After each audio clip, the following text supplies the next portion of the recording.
What happens when a company that has been drifting away from its core audience finally faces the consequences of years of misguided decisions? When the voices that claimed to speak for gamers but instead spoke over them are suddenly silenced? And when a giant like Square Enix, long criticized for chasing trends and ignoring its loyal base, begins to purge the very architects of those failed strategies, what happens then? And what does it mean for the future of gaming, for the industry, and for the fans who have been waiting for years to see accountability? Because this is not just another corporate shakeup.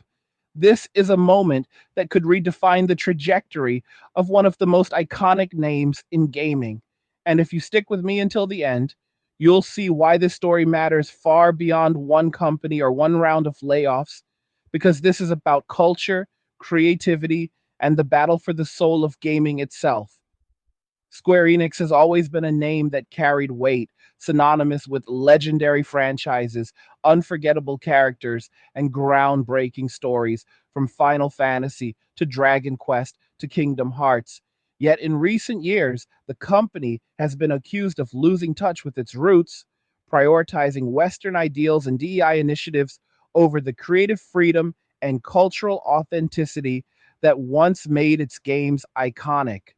And this shift has not gone unnoticed by fans who grew up with the company's classics and who now feel alienated by the direction it has taken. The recent wave of layoffs, including the removal of Trudy G, a senior HR generalist who spearheaded DEI programs and employee resource groups, marks a dramatic shift in the company's direction. Because for years, these initiatives were presented as efforts to foster inclusivity, belonging, and empowerment.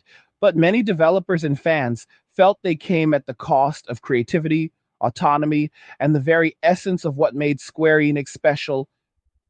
And when developers complain about being monitored by internal ethics departments, restricted in their creative choices, and forced to conform to checklists rather than innovate freely, you begin to see the tension between corporate agendas and artistic freedom fans.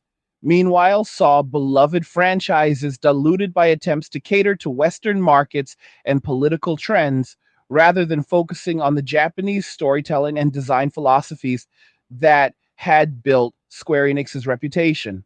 And the removal of Trudy G and others in similar roles is being celebrated by some gamers as a long overdue correction, a chance for Square Enix to return to its roots and prioritize the voices of its dedicated customers rather than external agendas.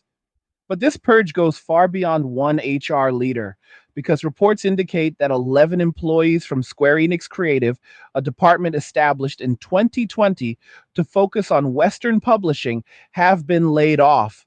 And this includes PR directors, translators, project managers, marketers, and staff connected to major titles like Final Fantasy XIV, Life is Strange, Outriders, and Just Cause.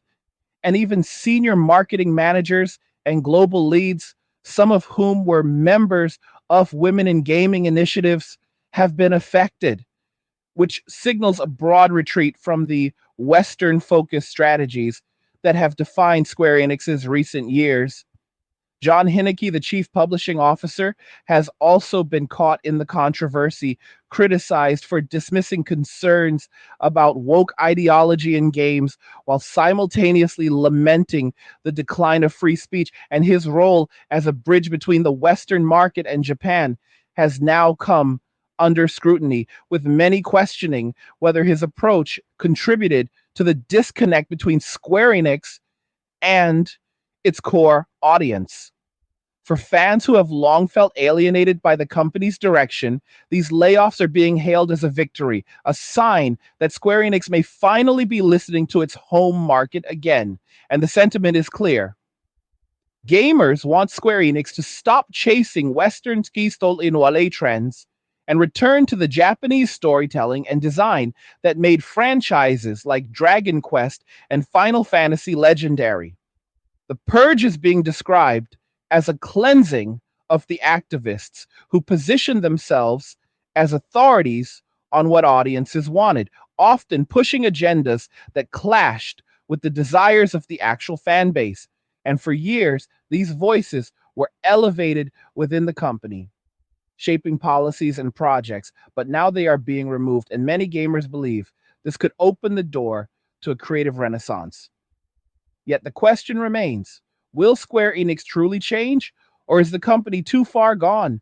Because the layoffs may remove certain individuals, but if the company simply replaces them with junior staff who continue the same practices, little will improve. And to truly turn things around, Square Enix must hire veteran developers, empower creative freedom, and prioritize the voices of its loyal fans. The company has a treasure trove of beloved series, stories, and characters, and the potential to reclaim its former glory is immense. But it requires a fundamental shift in philosophy, away from chasing trends and toward honoring the artistry and authenticity that built its legacy. The reaction from gamers has been overwhelmingly positive, with many declaring that gaming is healing and celebrating the removal of what they see as poisonous influences from the industry.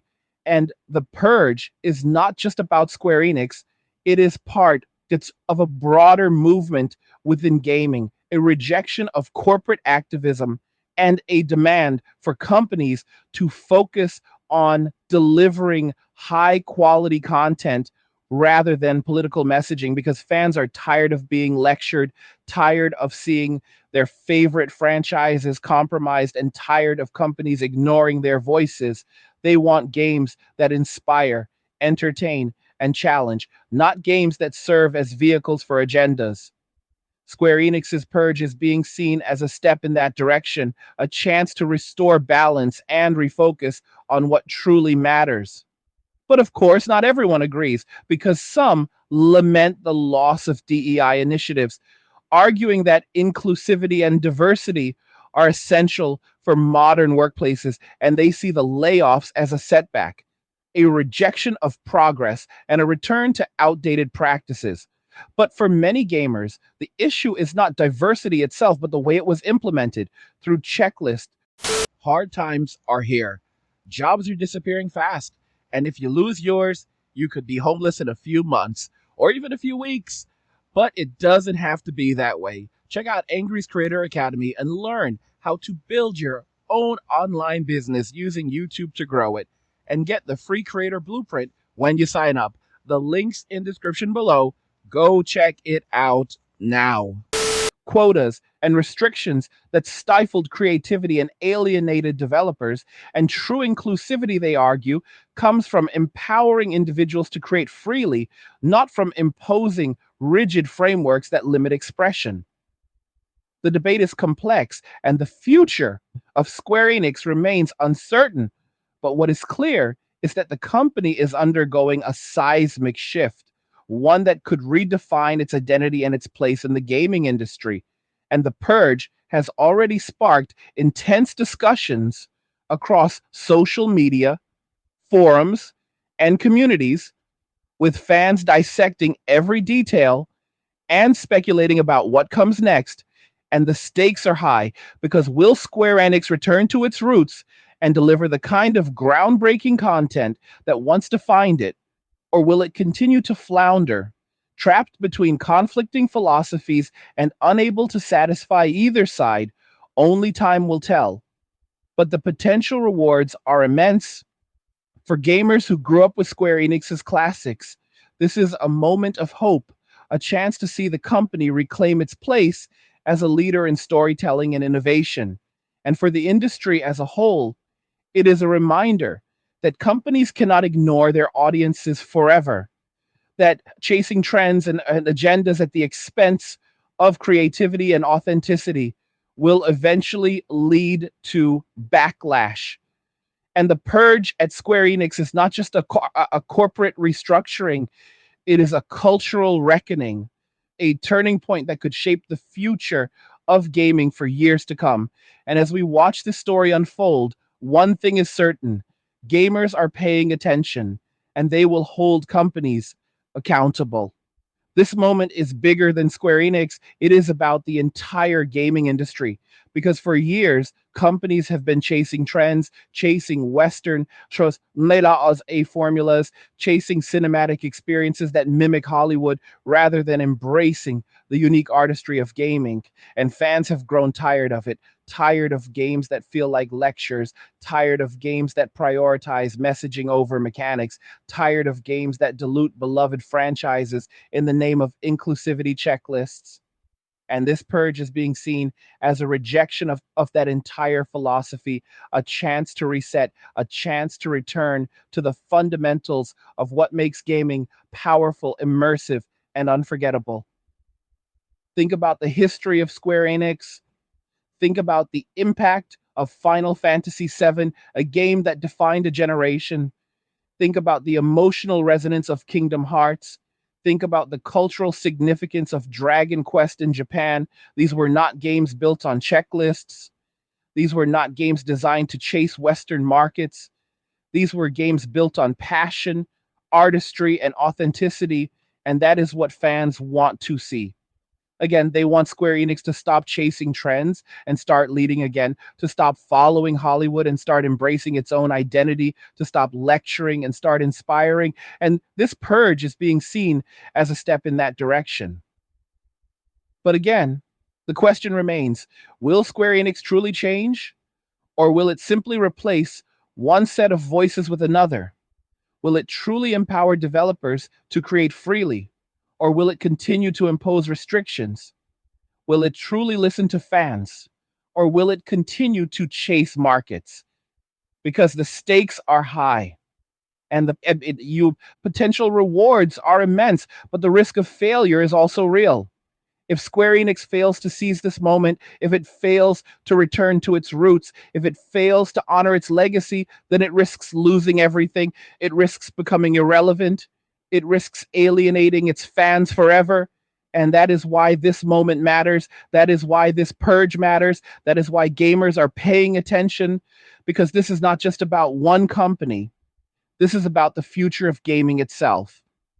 So, what do you think? Do you agree that this purge is a positive step for Square Enix and for gaming as a whole? Or do you see it as a setback, a rejection of inclusivity and progress? Share your thoughts in the comments below.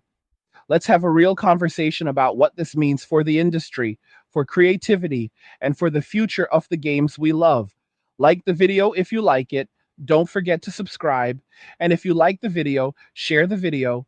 And just remember that all roads lead to MWA, men walking away in cheers. Nothing says you care like crypto. Nothing can compare. Nothing says you care like crypto.